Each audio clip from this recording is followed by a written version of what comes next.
Olá, estamos iniciando a nossa palestra, o nosso momento importante, momento aguardado, né? Sejam todos bem-vindos. Iniciamos agora, portanto, a Jornada do Trabalhador, uma palestra informativa para todo trabalhador, toda trabalhadora. Então, sejam todos bem-vindos. Eu já inicio esse nosso encontro, essa nossa palestra informativa, pedindo um favor para você, com muito amor nas minhas palavras, faz tempo que eu não falo isso, inclusive, com muito amor nas minhas palavras, aqui na descrição dessa live, deste nosso encontro, tem um link, eu vou pedir para você encaminhar esse link para um amigo, para um parente, para um trabalhador, uma trabalhadora, para que essas pessoas já entrem no grupo agora, já entrem no grupo, e lá no nosso grupo vai ter o link da nossa palestra. É importante você entrar no grupo, se você não está no grupo ainda, o link está aqui embaixo, porque é lá que, inclusive, nós vamos ter o nosso espaço de perguntas e respostas. Eu sei que tem muitos trabalhadores com muitas dúvidas, e eu quero já deixar o grupo aberto para você fazer sua pergunta e vai ter a sua resposta hoje. Então, sejam todos bem-vindos. Quero que você compartilhe muito esse nosso encontro, porque a ideia é ajudar a comunidade, ajudar o trabalhador, ajudar a trabalhadora. Então, um evento bastante esperado. E está comigo aqui também o doutor Matheus Conceição, sócio, e que vai participar aqui conosco da nossa palestra, ajudando também nas questões relacionadas a direitos dos trabalhadores. Vamos lá. Boa noite, doutor Matheus. Tudo bem? Palavra inicial contigo aí também. Boa noite, doutor Roberto. Boa noite a todos vocês que estão nos acompanhando na tão esperada palestra, né? A Jornada do Trabalhador, descobrindo os seus direitos trabalhistas, né? E eu quero começar aqui com um questionamento para o doutor Roberto, né? Nosso sócio aí, fundador da RC, a respeito de uma dúvida que muitos trabalhadores têm, né? Quais seriam os critérios, doutor Roberto? Quais seriam aí os requisitos, né, para considerar que uma pessoa tem direito ao registro? Todo mundo que trabalha tem direito a registro? Não? Como é que funciona essa parte do vínculo com a empresa? Uma pergunta muito interessante, doutor Matheus, uma pergunta recorrente aqui no escritório. Tema de suma importância para todo trabalhador, para toda trabalhadora. Olha, em se tratando de vínculo de emprego, quem tem direito ao registro, anotação na CTPS? Veja, quem tem direito são aqueles trabalhadores que desenvolvem as suas atividades com subordinação, ou seja, ele recebe ordens para exercer aquelas atividades. É ele que presta o serviço para aquela empresa. Ele não pode encaminhar uma outra pessoa para prestar o serviço. É ele que presta serviço para essa empresa. Ele está ali com habitualidade, seja todos os dias, ou uma vez, duas vezes, três vezes por semana. Não estou falando do doméstico, que tem uma regra própria. Estou falando de um trabalhador que presta serviço para uma empresa que tem fins lucrativos, que tem como o objetivo uma atividade lucrativa, tá? Inclusive, as associações, fundações se equiparam a isso. Então, trabalhou com subordinação, trabalhou com pessoalidade, a própria pessoa que presta serviço, trabalhou com habitualidade e recebe alguma remuneração, recebe salário para isso, ele é considerado empregado. Dessa forma, a empresa tem que fazer a anotação na carteira no prazo de 5 dias. Isso é importante. Fazer a anotação na carteira no prazo de 5 dias. Trabalhou sem o registro, tem direito, sim, à anotação, preenchendo os requisitos, para poder receber aí fundo de garantia, hora extra, 13º, os adicionais. Então, é muito importante. É uma dúvida recorrente, então fica aí essa informação para você, trabalhador, trabalhadora, não perder os seus direitos. É isso, doutor Matheus? Pegou aí?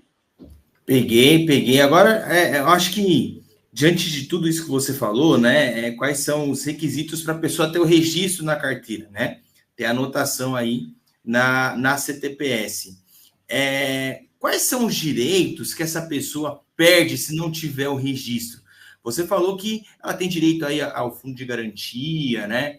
Tem direito aí a férias, 13º, mas essa ausência de registro implica no quê? Por exemplo, se ela não tem um registro, aí ela consegue receber o seguro-desemprego a si mesmo? Como fica o abono salarial, né, que é aquele 14º dos trabalhadores? E sem o registro, isso aí gera algum problema para o trabalhador ou não? Ótima pergunta também. Quando o trabalhador desenvolve as suas atividades sem o registro na carteira, ele certamente terá um prejuízo muito grande. Além dele não receber os seus direitos básicos estabelecidos na Constituição Federal, como, por exemplo, o 13º, seguro-desemprego, férias e outros direitos, claro, implicará para ele também, e aí o doutor é especialista nisso, o doutor Matheus, que faz parte aqui do nosso quadro de advogados, terá um prejuízo grande também em relação à aposentadoria, porque não vai fazer cômputo para a aposentadoria. Então, os prejuízos para esse trabalhador que desenvolve as atividades sem o registro é muito grande. Por isso eu digo sempre, se você trabalha sem registro, você tem que conversar com o patrão para resolver essa situação, senão você vai ficar com muito prejuízo. E se o seu patrão não resolver, não tem uma outra medida a não ser ingressar com na justiça, buscando aí os seus direitos. Agora, doutor Matheus, reafirma ou confirma se é isso mesmo. Se ele tem um prejuízo também de cunho aí previdenciário, enquanto eu vou preparar aqui uma lista de pessoas que estão aqui brilhantemente nos assistindo. Beleza, agora eu vou te devolver a pergunta. Qual prejuízo boa. o empregado tem no âmbito previdenciário se ele não tiver anotação na carteira? Boa, vamos lá. Ó, o doutor falou a respeito aí do seguro-desemprego, não tem direito também ao bônus salarial e mencionou a respeito do cômputo para a aposentadoria, né? De fato, a ausência do registro é muito prejudicial para aquela pessoa que quer ter um tempo de contribuição. Ou seja, essa pessoa que está trabalhando sem registro, consequentemente, não tem o recolhimento para a Previdência Social. Porque a pessoa que trabalha com carteira assinada, ela tem um desconto ali diretamente na folha da contribuição social. Ou seja, se ela trabalhar sem registro, esse desconto não está acontecendo e, portanto, ela não está tendo contribuições sendo vertidas para a Previdência Social. O que isso vai impactar? Isso vai impactar no não conto do tempo de contribuição, ou seja, se não tem um registro, esse tempo não está contando como tempo de contribuição para a aposentadoria, e também esse tempo não está sendo contabilizado para um caso de afastamento. Ou seja, se essa pessoa que está trabalhando sem registro, por exemplo, ela entra numa situação de incapacidade para o trabalho, uma incapacidade laboral, se ela precisar recorrer ao INSS para receber um benefício por incapacidade, né, que hoje nós chamamos de benefício por incapacidade temporária, que antes era auxílio-doença, ou benefício por incapacidade permanente, que era a antiga aposentadoria por invalidez, sem o registro ela não consegue recorrer à Previdência Social para pleitear esses benefícios. Além, é claro, desse tempo não contabilizar para fins de tempo de contribuição. É claro que na Justiça Previdenciária é possível fazer a prova desse vínculo de emprego, tá? Lá na Justiça Previdenciária.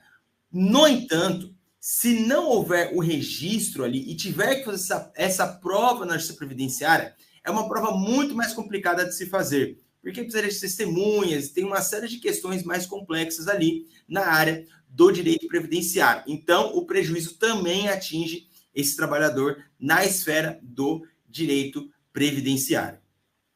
Doutor Matheus, tem uma pergunta bem interessante, vou colocar ela na tela aqui, que é a sua especialidade, tá?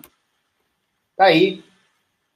Doutor Matheus, pedi para você afastar um pouquinho, tá cortando isso aí. Olha aí, a pergunta da nossa amiga Graciete Monteiro.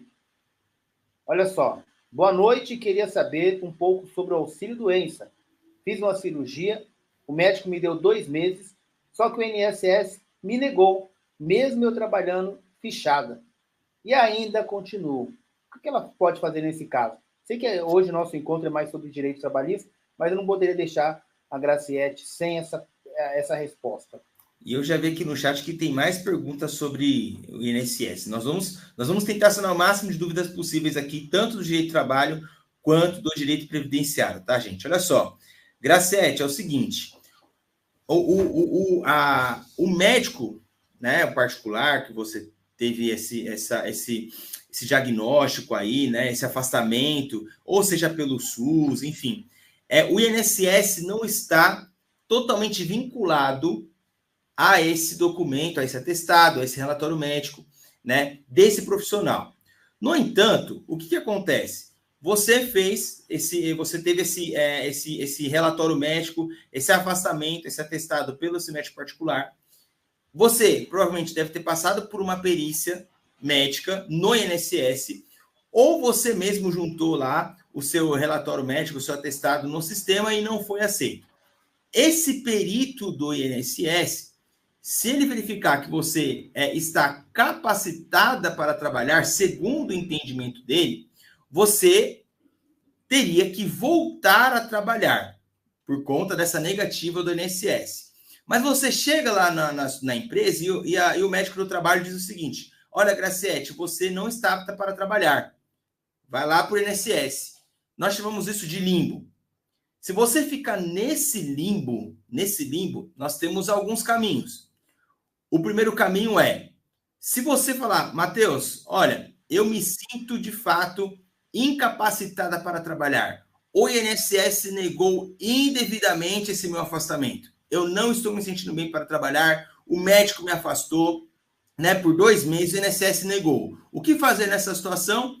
Você não vai ter outra alternativa, senão ingressar com uma ação na justiça contra o INSS, contra a autarquia federal. Não tem muito o que fazer. Tem que ingressar com uma ação contra o INSS para reaver esse indeferimento. E aí você não passaria mais por uma perícia no INSS, mas sim você seria submetida a uma perícia na Justiça Federal. Então, o perito federal iria avaliar essa sua incapacidade para o trabalho.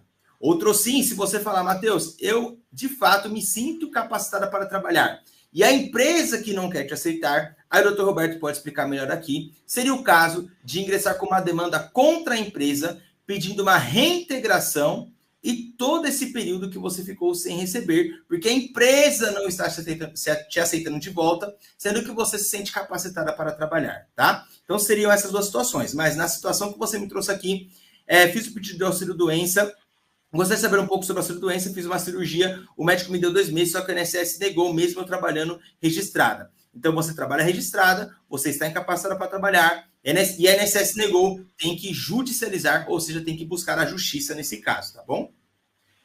Bacana, gente. Essas são perguntas muito interessantes e foram respondidas aí pelo nosso especialista em direito, Dr. Matheus Conceição. Lembrando, gente, na descrição aqui da nossa live, na descrição da live tem um link. Se você está aqui e não entrou no grupo ainda, o link está na descrição da live. Você entra lá no grupo e lá no grupo você pode também ainda fazer a sua pergunta, que nós iremos, ao término daqui, te responder. Se não der tempo aqui, nós vamos continuar com o grupo aberto, te respondendo, te ajudando com esse conteúdo informativo para você, trabalhador, e para você que busca aí o benefício do INSS. Então, é muito importante você estar no grupo. Se você convidou alguém para estar aqui na nossa palestra hoje e essa pessoa não pôde vir, nós estamos elaborando a nossa próxima palestra para o mês de agosto. Então, é importante que você fique conectado conosco através do grupo, que está aqui na descrição da nossa live, para que você fique sabendo qual será o dia em que nós iremos abrir novamente esse espaço para trazer informação, para trazer conteúdo informativo e também poder te ajudar aí com as suas dúvidas. Vamos lá. Doutor Matheus, agora eu vou te fazer uma pergunta, porque eu sei que você também, além de trabalhar na área previdenciária, também é um dos especialistas aqui do escritório na área trabalhista. Olha só, quero pedir demissão. Na verdade, vou reformular aqui. Quero sair da empresa, mas a empresa não quer me mandar embora. Devo pedir demissão? Existe alguma saída? Essa é uma pergunta muito recorrente também. A pessoa quer sair da empresa, mas ela não quer pedir demissão, ela não quer perder os seus direitos. Qual seria a solução para essa questão? E se há alguma saída para essa questão? Essa é uma pergunta muito recorrente e eu quero fazer um pedido especial para que você que está nos assistindo agora, nesse exato momento, você vai pegar esse vídeo, essa live, e você vai encaminhar agora para alguém que você conhece que está trabalhando com carteira assinada ou sem carteira assinada e que não quer continuar na empresa. Você vai mandar esse vídeo agora. Por quê? Porque poucas pessoas sabem que existe esse mecanismo jurídico de sair da empresa com todos os direitos sem pedir demissão. Você já compartilhou? Coloca aqui no chat se você compartilhou, se você fez a sua parte, porque essa informação precisa chegar em muitas pessoas. Isso não é qualquer coisa para gerar engajamento. Não, não é isso, gente. É porque realmente muitas pessoas não sabem que existe esse mecanismo e acabam pedindo demissão. E depois, para reverter, é muito mais complicado, tá? Mas respondendo a sua pergunta, Roberto, sim, existe uma forma da pessoa sair da empresa sem pedir demissão. O nome desse mecanismo é rescisão indireta. Está previsto lá no artigo 483 da CLT. Eu vou ser bem didático aqui com vocês, tá? Quando o empregado ele comete uma falta grave, isso está lá no artigo 482. Quando esse empregado age com desídio, ou seja, com relaxo dentro da empresa, ou quando comete alguma falta grave, furta algum valor, ou há um desentendimento dele com o patrão, xinga o patrão, enfim, erra feio no trabalho, age com improbidade. O que a empresa faz nesse caso? Quando o empregado comete uma falta grave, a empresa manda esse empregado embora por justa causa. É isso que a empresa faz quando o empregado comete uma falta grave. Poxa, Matheus, mas e quando a empresa comete uma falta grave? Porque eu quero sair da empresa com o motivo de que a empresa não está cumprindo com as suas obrigações trabalhistas. Eu não quero pedir demissão porque eu quero sair da empresa, não é isso. Eu quero pedir demissão porque a empresa não está cumprindo com as suas obrigações, a empresa está me tratando mal, eu estou sendo assediado ou assediada moralmente ou sexualmente. Eu estou passando por uma situação muito constrangedora, meus colegas me maltratam, o meu patrão me xinga, há um rigor excessivo, né, no comando da empresa com relação ao meu trabalho, a empresa não está depositando fundo de garantia, a empresa não está me pagando minhas horas extras, paga o salário atrasado, não paga insalubridade, não paga periculosidade, olha quantos direitos. E aí, Matheus, eu sou obrigado a pedir demissão nesse caso? Eu quero sair porque a empresa não está pagando os direitos. O que fazer nesse caso? Aí você vai dar o troco na empresa. Nesse caso, você, através do artigo 483 da CLT, você vai buscar a justiça e vai aplicar uma justa causa no empregador. Ou seja, você vai mandar o seu empregador embora por justa causa. É ao contrário aqui. No artigo 482 da CLT, a empresa manda o empregado embora por justa causa por uma falta grave. No 483, o empregado manda a empresa embora por justa causa pelo fato da empresa estar cometendo faltas graves. E dentre essas faltas, o não pagamento dos direitos. Então, Matheus, o que fazer nessa situação? Judicializar. Não estou querendo induzir você a ingressar com a ação, não é isso, gente. Mas não tem outra forma. Se você pedir demissão, vai ficar muito mais complicado de reverter esse pedido de demissão.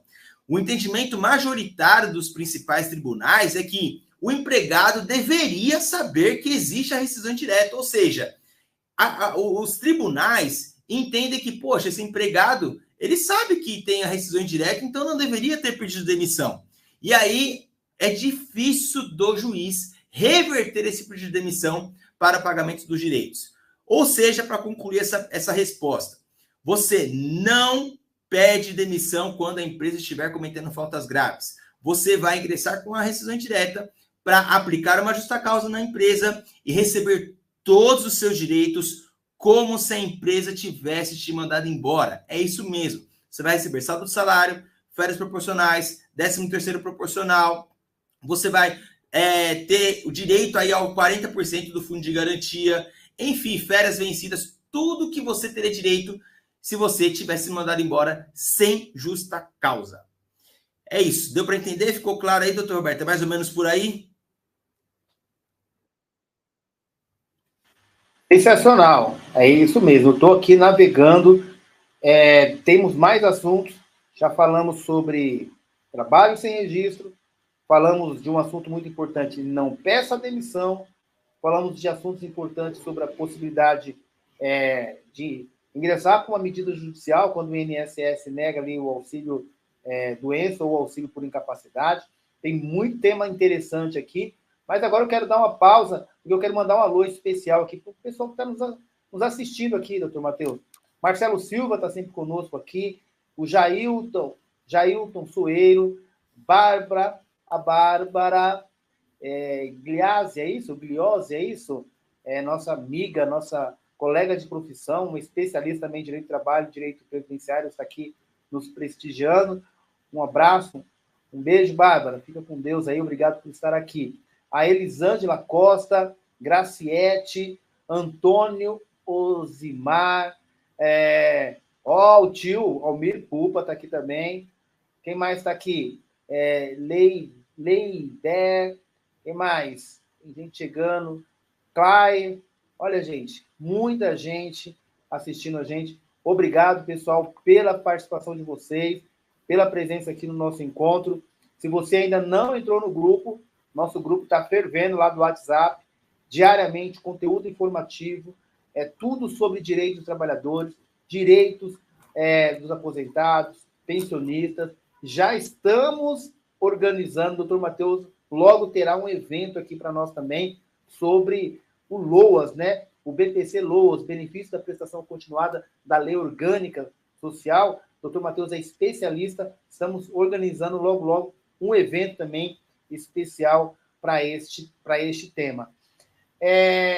Doutor Matheus, vamos falar um pouquinho, que é algo que é da sua área também, mas que tem a ver com o direito do trabalho, que é a questão daquelas pessoas que trabalham limpando banheiro, né?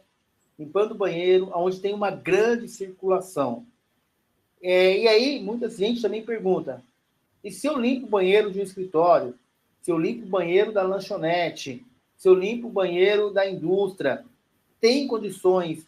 Eu posso receber um adicional? É um adicional que eu fiz as contas, doutor Matheus. Se a gente pegar 40% hoje sobre o salário mínimo, vai dar 500 e poucos reais, quase 600 reais. Isso significa 6 mil, quase 6 mil reais, ou dá 6 mil reais por ano. E tem muito trabalhador que não conhece o direito à insalubridade e deixando de receber quase 6 mil reais no ano, porque ele não conhece o direito dele, ele não conversa com o patrão dele, ele não sabe desse direito. E aí acaba passando, trabalhando por anos, e aí quando sai, fica por isso mesmo. Então, vamos entender agora quem são as pessoas que têm direito ao adicional de insalubridade, que é de 10, 20 e pode chegar até 40%. Doutor Matheus, tem a ver com a questão de saúde? Doutor Matheus, que lida muito com essa questão de doença ocupacional, acidente do trabalho. Por que existe o adicional pago para as pessoas que são afetadas pelo ambiente que ela trabalha, seja por uma questão física, química ou biológica? Por que essas pessoas têm esse direito e muitas não sabem? Vamos lá, vamos mergulhar nesse tema um pouquinho? Vamos, é um tema sensacional que muitos trabalhadores não sabem. Eu sempre peço para que temas como esse sejam compartilhados com muitos trabalhadores. Por quê? Não é interesse da empresa revelar esses direitos, gente. Não é, a empresa não tem interesse em revelar esses direitos. Quem sabe desses direitos, geralmente, são os profissionais ligados à área jurídica, que somos nós aqui, advogados. E nessa live, nessa palestra, o intuito é ajudar você a esclarecer os seus direitos. E o ponto da insalubridade é um ponto muito importante que muitos trabalhadores não sabem e que a empresa passa a perna nos trabalhadores nesse tipo de situação. Bom, o que é a insalubridade de uma forma bem prática para vocês? A insalubridade é um adicional que é pago para todo trabalhador que tem contato com algum agente químico, físico ou biológico. E por que ela recebe esse adicional? Inclusive, pessoas que têm contato com esses agentes se aposentam mais cedo.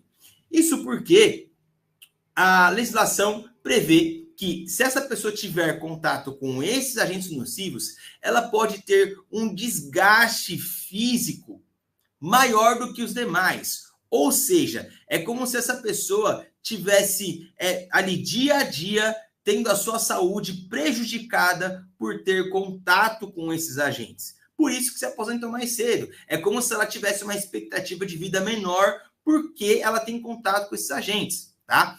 Então, esse agente pode ser físico, químico ou biológico. Agentes físicos, gente, geralmente é frio ou calor. São pessoas que trabalham, por exemplo, em lanchonetes, mercados e que têm contato ali com câmara fria, ou seja, ela entra na câmara fria, ainda que de japona, mas muitas vezes essa japona não ameniza esse contato com o agente, né? Então, ela pode ter direito ao adicional de salubridade por ter contato com câmara fria. E também um outro agente físico é o calor. São pessoas que trabalham ali com forno, né? Forno, faz fritura de comida. E essas pessoas, elas não recebem o adicional de insalubridade. A empresa, ela acaba assumindo o risco. E ela não paga o adicional, mesmo que a pessoa tenha contato com frio. E não paga o adicional porque essa pessoa está tendo contato com o calor, né? Seja em forno ali acima de 250 graus, mais ou menos, né? Ou tendo contato ali com fogão, fazendo frituras e tudo mais. Porque ela está com a sua saúde sob risco, tendo contato com esses agentes físicos. Nós temos também, doutor Roberto, contatos com agentes químicos. Químicos de modo geral. E aí eu vou incluir aí as pessoas que trabalham como auxiliar de limpeza. Muitas vezes essa pessoa tem contato ali com alguns agentes, né, químicos que podem prejudicar ali as suas mãos, né, no tratamento ali da limpeza. Ela pode ser prejudicada, pode ter prejuízo da sua saúde tendo contato com esses agentes químicos. E dentre outras pessoas também que trabalham aí em indústrias, que têm contato com thinner, tem contato aí com graxa, enfim, são produtos químicos que ao essa pessoa ter contato com eles, ela vai ter um desgaste da sua saúde física. E, por fim, nós temos aqui os agentes biológicos, que também tem a ver com essas pessoas que trabalham como auxiliar de limpeza. Auxiliar de limpeza que realiza aí limpeza de banheiros, né, o doutor Roberto falou, limpeza de banheiros, onde tem uma grande circulação de pessoas. Então, a legislação entende que, se essa pessoa ela realiza limpeza em lugares onde tem grande circulação de pessoas, ela deve ter direito ao adicional de insalubridade por ter contato com agentes biológicos, ou seja, bactérias, gente. Então, essas bactérias, vírus, são pessoas que estão ali fazendo limpeza e aí tem que fazer recolhimento de fezes, né, urina, enfim, muito lixo ali, e essa pessoa, ela pode correr o risco de sofrer ali, né, com uma infecção, enfim. Então, são basicamente esses 3 agentes que as pessoas têm direito quando elas têm contato com agentes químicos, físicos ou até mesmo biológicos. Eu trouxe aqui alguns cargos, né, que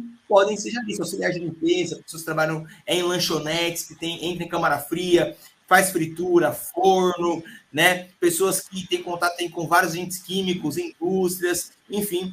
Nós temos também mais um aqui que eu já estava deixando passar aqui.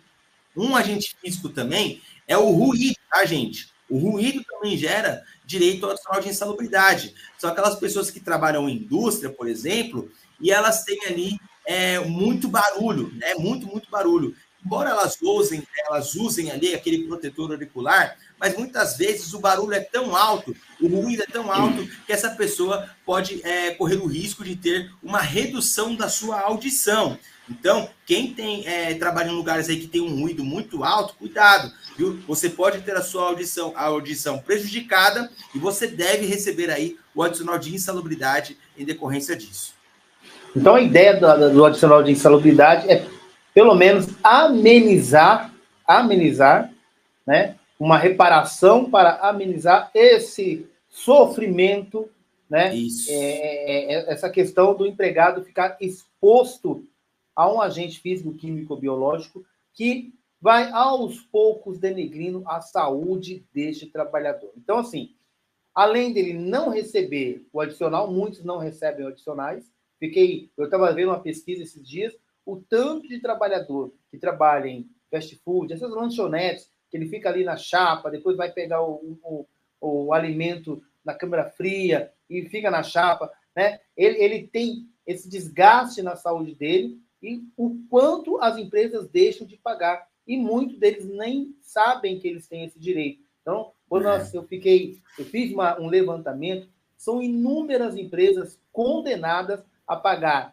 adicionais de insalubridade de até 40%, porque expõem os seus trabalhadores a esses agentes e não pagam essa reparação. É claro, gente, não tem dinheiro que pague um ambiente saudável, um ambiente salubre, né? Um ambiente onde o empregado vai desenvolver as suas atividades e não vai afetar a saúde dele. Não tem dinheiro que pague, mas foi uma forma em que o legislador encontrou para tentar, de certa forma, reparar essa situação. Então, além dele não ter esse valor que pode chegar aí, a gente fez a conta aí, uma pessoa recebendo um salário mínimo, porque o adicional de salubridade é feito sobre o salário mínimo, ainda que ele ganhe mais, né? Então, é feito sobre o salário mínimo. Então, o mínimo, hoje, R$ 1.412, daria mais de R$ 6.000 no ano que este trabalhador deixa de receber, porque muitos patrões, muitas empresas acabam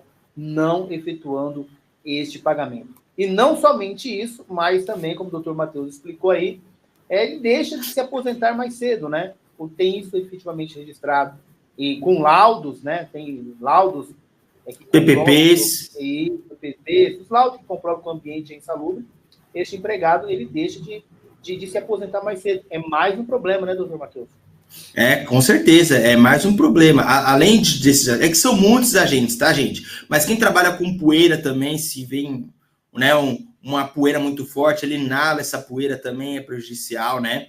Esse adicional, gente, pra vocês terem uma ideia, começa com 10%, mas em vários casos que eu trouxe aqui, é 10, 20 ou 40% do salário mínimo. Mas a maioria desses casos que eu trouxe aqui podem chegar a 40%, né, a mais no seu salário.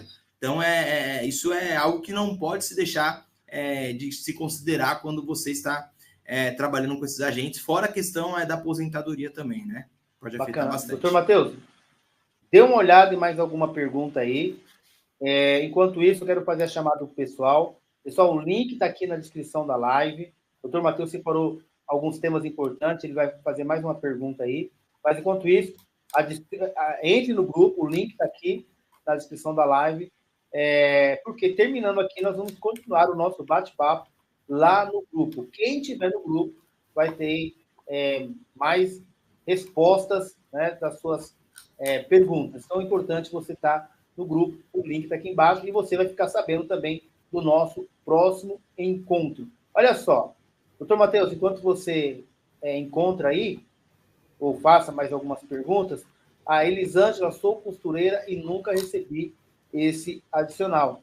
Agora, precisa ver, Elisângela, como que é esse ambiente, né? Você inala poeira, porque dependendo do ambiente que essa costureira trabalha, se é numa indústria, se ela inala esses pós ou fiapos, não sei o que pode estar acontecendo aí nesse ambiente, né? Pode ser que tenha direito. Tem que ter esses laudos, né? Algumas atividades já está ali nas instruções normativas, né, doutor Matheus? Mas outros precisam da perícia, precisam dos laudos, né? Então, vai depender muito de como era esse ambiente. E lembrando, nós estamos falando de alguns direitos, como o trabalho sem registro, falamos da sobrecarga que o patrão coloca para o empregado, falamos agora do adicional, mas quando você busca o seu direito, como por exemplo do adicional, pode ser que por trás disso tenha outros direitos. Quer saber, por exemplo, mais um direito? É o direito que está estampado ali na convenção ou no acordo coletivo da categoria que você trabalha.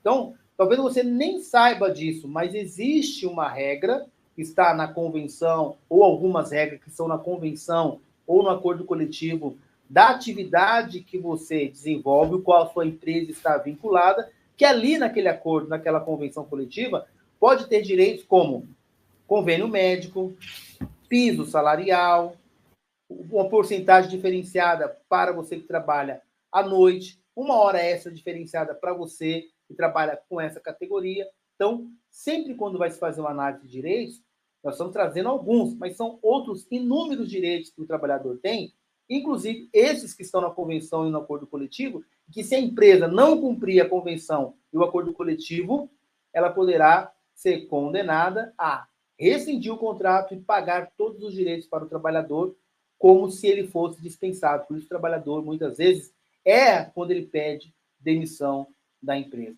Então, Elisângela, em relação a esse adicional, pode ser que você tenha, e pode ser que você tenha outros direitos ainda, tá bom? Vamos lá, doutor Matheus, que mais nós temos aí? Olha, eu tenho uma pergunta importante aí a respeito de quem é mandado embora por justa causa. Assim, o que acontece quando essa pessoa, a empresa pega e manda ela embora por justa causa? O que faz nesse caso? Não tem o que fazer, a pessoa... Não raro, doutor Matheus, não raro. Quando a pessoa é mandada embora por justa causa, há um índice gigantesco em que essa justa causa, isso estatisticamente, essa justa causa poderá ser revertida na Justiça do Trabalho. Por quê? Muitas vezes o patrão utiliza desse instrumento para se livrar, essa é a grande verdade, se livrar do pagamento da multa, por exemplo, dos 40%, que dependendo do tempo que esse empregado estiver na empresa, dá um valor considerável. Então, ele usa de uma forma indevida esse instrumento para simular aí uma prática de uma falta grave deste trabalhador. Então, por exemplo, esse trabalhador, ele chegou uma vez atrasado, não é? E o empregador já demitiu ele por justa causa. A justa causa é a penalidade mais severa que o empregado pode receber. Então, assim, o empregador, ele comanda as atividades, ele é responsável, se a empresa der lucro, se a empresa não der lucro, ele assume o risco da atividade econômica e ele tem que pagar o salário, os direitos do trabalhador, independentemente de como anda o negócio. Paralelamente a isso, o empregado tem que desenvolver as suas atividades com dedicação, com subordinação, fazendo com que o empregador foque no lucro e o empregado não pode atrapalhar o andamento desse objetivo. O empregado, ele tem que desenvolver as suas atividades de forma que ele, de certa forma, ajude o empregador a obter o seu objetivo, que é o lucro. Então, quando esse empregado começa a ter atitudes que prejudiquem a organização e a gestão da empresa, essa empresa poderá penalizar esse empregado com advertência. Olha, vou te advertir, você está me atrapalhando, com a suspensão ou a pena maior, que é a demissão por justa causa. Então, por exemplo, o empregado chega atrasado. O empregado chega atrasado de novo. Chega atrasado. Está atrapalhando o andamento da empresa. Aí, o empregador vai poder advertir uma vez, adverte 2 vezes, adverte 3 vezes. Não tem limite. Suspende. Está avisando o empregado. E, se não resolver, aí cabe a demissão por justa causa. A demissão por justa causa, a gente tem que analisar o fato que aconteceu. Foi grave o suficiente para já aplicar a justa causa de imediato? Se não foi grave o suficiente, será que o empregador não poderia ter advertido primeiro, teria que ter suspendido primeiro? Por que aplicar a pena mais severa? Então, quando isso acontece, nós temos que analisar o seguinte: foi grave o suficiente para que essa demissão por justa causa fosse aplicada de imediato? Por exemplo, falsificou o atestado, é grave o suficiente, acabou aí a confiança, não tem como, aí é grave o suficiente. O empregado tinha que ligar uma máquina, e ele saiu, foi para a balada, perdeu a hora, não chegou, não ligou a máquina, e ninguém trabalhou, causou um prejuízo gigantesco, embora por justa causa. Agora, esse empregado, deixou de usar o uniforme um dia. Foi grave o suficiente? Não. Poderia simplesmente ter advertido. Esse empregado faltou injustificadamente. E a atividade dele é uma atividade que não parou a empresa continuou trabalhando, não foi grave o suficiente. Então, poderia ter ali aplicado uma advertência, uma suspensão. Então, vai depender da gravidade da situação para poder aplicar a justa causa. E o ônus da prova, aí, é todo da empresa. Então, quando a empresa pratica, quando a empresa pune o empregado com a justa causa, manda ele embora. Quando o empregado é mandado embora por justa causa, ele recebe só saldo de salário e férias vencidas. Não saca o fundo de garantia, não tem multa, não saca o seguro, não recebe seguro-desemprego. E aí, o que acontece? Esse empregado sai literalmente com a mão na frente e outra atrás, como dizem, né, por aí. Então, quando isso acontece, a empresa tem que provar por que ela demitiu aquele empregado por justa causa. O ônus da prova é toda da empresa. Quando a empresa não consegue provar que aquela dispensa teve como base um ato grave que aquele empregado praticou, ou foi algo reiterado que a empresa já vinha aplicando advertência e suspensão. Quando a empresa não consegue demonstrar isso, muitas dessas justas causas são revertidas na justiça. Então, se você foi mandado embora por justa causa, tem que se fazer uma análise para verificar se foi grave o suficiente, qual o conjunto de provas que a empresa tem, se foi um motivo justo a empresa realmente aplicar essa dispensa em que você não vai receber absolutamente nada. Se não foi, a justiça certamente vai reverter essa situação, a empresa vai ter que pagar todos os direitos como se ela tivesse demitido sem a justa causa e ainda poderá ser condenada a pagar um dano moral para este empregado, doutor Matheus. Então, tem muito isso na justiça e muitas dessas ações na Justiça do Trabalho são revertidas porque a empresa usou de arbitrariedade, ou seja, abusou desse poder de mando, causando prejuízo para o empregado. Foi claro? Que coisa, hein?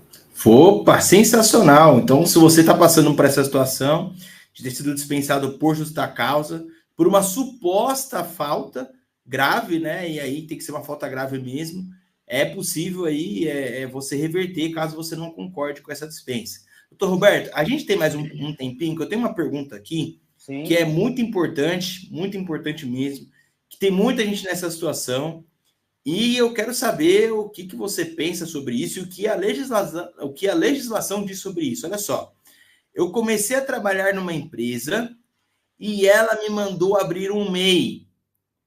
Nesse caso, eu ainda poderei ser registrado? O que fazer? Boa pergunta. O que acontece?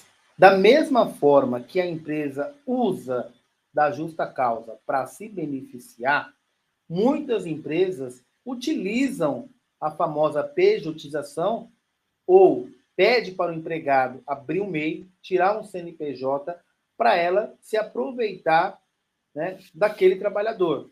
Ou seja, com o objetivo de burlar a legislação. Quando isso acontece, volto lá no início da nossa palestra. Quando o empregado ele tem horário para entrar, horário para sair, recebe ordens, e é ele mesmo que presta o serviço, ele é empregado, independentemente da forma que ele foi contratado. Quem é contratado como MEI, quem é contratado como PJ, ou seja, pessoa jurídica, ele tem que ter a autonomia. Quando ele não tem a autonomia, ele é empregado. Quando a empresa contrata por CNPJ, é o MEI. Olha, eu vou te mandar embora, agora eu vou te contratar como MEI. Esse trabalhador tem, a pergunta que se faz é, ele tem autonomia? Ele pode entrar o dia que ele quiser, ele pode encaminhar outra pessoa para trabalhar no seu lugar, o dia que ele não quiser ir trabalhar, ele não vai, e vai no outro. Ele tem essa autonomia? Se ele não tem autonomia, ele é empregado. O que acontece? A justiça irá afastar esse contrato. Ele vai ter que prestar contas com a Receita Federal, com a Prefeitura, porque ele tem uma empresa aberta. Mas aquele ato, perante aquela relação de emprego, vai ser considerado nulo e o juiz irá aplicar as regras da CLT, condenando a empresa a pagar férias, 13º, fundo de garantia, horas extras, todos os direitos que esse empregado tem. Então, se você que está aqui, trabalha como MEI, trabalha como PJ, mas na verdade é empregado, então fique atento, você está perdendo aí também muitos direitos. Melhor rever essa situação, porque poderá também afetar aí a sua aposentadoria, afetar outras questões, e sem dizer também, a pessoa trabalha 2, 3 anos, 4 anos nessa situação, quando ele sair, ele não tem o fundo de garantia, ele não tem férias, não tem 13º, então é muito dinheiro que acaba perdendo. Então, se a empresa te contratar como PJ, tem que ter a autonomia. Se você não tem autonomia, você é empregado. Legal. Então, ainda que tenha um contrato, esse contrato, se preencher os requisitos, esse contrato não serve de nada. Pela Justiça do Trabalho, ele será nulo. Tá? Ah, mas este empregado concordou, ele aceitou. Então, é uma decisão dos tribunais muito pequena ainda, é uma corrente muito pequena ainda, que são só certos cargos, que ainda está muito lenta essa situação, ele realmente ter essa autonomia para negociar. Porque existe o princípio, né, da indisponibilidade, do direito, princípio da proteção. Esse trabalhador, via de regra, ele é um trabalhador vulnerável, que a grande massa do trabalhador é vulnerável. Não dá para você ter um auxiliar, um assistente, uma pessoa que está ali no dia a dia da empresa, como MEI, como PJ, que não tem conhecimentos técnicos, até da legislação, para poder fazer um negócio daquele. E no momento ele vai aceitar, mas quando passar 1 ano, 2, que ele perceber que não tem férias, não tem 13º, que negócio é esse que é estranho? Trabalho como empregado, mas não recebo nada, né? Estou como PJ, tá esquisito isso, né? Tá esquisito porque você sabe que você é empregado e a empresa usou dessa situação aí para poder pagar menos encargos e, enfim, é uma tendência que as empresas estão fazendo muito isso, mas oriento ir com cautela neste assunto. Legal. Aqui eu encerrei as perguntas aqui, viu? Ah, sensacional. Por aqui também, doutor Matheus, foi muito bom. Eu acho que conseguimos agregar aí para o pessoal bastante informação nessa nossa palestra aí, a Jornada do Trabalhador, uma palestra informativa. Muito obrigado pela participação de todos. Eu vou deixar, já está aqui na descrição da nossa palestra, o link para as pessoas, doutor Matheus, poderem entrar no grupo, porque lá nós vamos deixar a data do nosso próximo encontro, da nossa próxima palestra, para continuar contribuindo com a nossa comunidade. Então, o convite está aberto a todos, o link está aqui na descrição da live. Muito obrigado a todos que ficaram até o final aqui. Obrigado, doutor Matheus, suas considerações finais. Obrigado, gente. Obrigado, doutor Roberto. É uma alegria poder compartilhar aí os direitos dos trabalhadores, né? Onde as empresas, sobretudo as grandes empresas, não revelam, né? Não mostram. E isso é justamente para evitar uma despesa maior com o empregado. E você, aqui na nossa Jornada do Trabalhador, já está ciente agora de muitos direitos, né? Nós aguardaremos vocês na nossa próxima palestra. E você que esteve aqui ou chegou depois, reassista esse vídeo, que você não vai mais ser enganado pelo seu chefe, não vai mais ser enganado pelo seu empregador, porque você vai estar sabendo dos seus direitos. E não deixe de compartilhar, gente, esse vídeo, porque são informações de utilidade pública. Isso aqui não passa em jornal, isso aqui não tem notícias, isso aqui a empresa não mostra, né? Como dizem, isso aqui a Globo não mostra. Isso aqui, gente, ninguém vai ficar revelando para vocês, não, tá? Mas nós aqui, como operadores do direito, queremos trazer informações de utilidade pública para ajudar você. Então, faz um favor, compartilhe esse vídeo com mais pessoas para que essa informação também chegue a quem precisa aí, tá bom? Um beijo no coração de vocês, até o nosso próximo encontro. Um abraço. Boa noite a todos aí. Tchau, tchau. Valeu, tchau, tchau.